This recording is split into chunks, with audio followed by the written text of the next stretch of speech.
And a major part of why we need to get the air conditioning going in a lot of schools is because of the human-made climate change. Over the last 50 years, there has been a sharp increase in demand for air conditioning during the start of the school year. Between the end of July and the start of September, an increase of nearly 20% since 1970. Now, how do we calculate this? It's called cooling degree days. Now, that's just measuring the difference between the daily average outdoor temperature, so taking the high and the low and averaging that out, and then taking that difference between 65 degrees, which is the engineering standard for an ideal indoor temperature. So that means that as the days get warmer, there's a higher demand to turn the ACs on. We're definitely seeing that over the last several decades, and definitely seeing that over the next few days. We have some of the hottest temperatures of the year so far, and likely of the year overall. Tonight, our low temperatures down to 74 degrees, a very warm and muggy night ahead. Now, if this temperature looks familiar, this was the high temperature that we had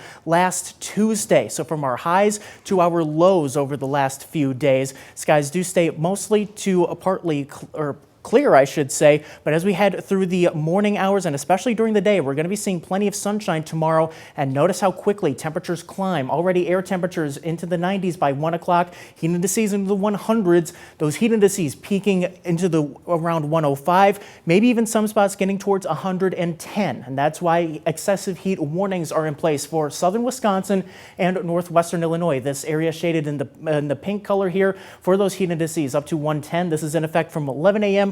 to 8 p.m. tomorrow. Same story in terms of the heat advisory shaded in orange here for the rest of northern Illinois, including the city of Rockford, with heat indices up to 105. As we head into Tuesday, this is looking like the hottest day now, with excessive heat watches in place area-wide. Heat indices over 110, maybe even over 115 in some spots. So it's going to be very important to know the signs of heat-related illnesses, including heat exhaustion. If you see someone with these kinds of symptoms, get them into AC. Make sure they get some water. Just try to cool them down.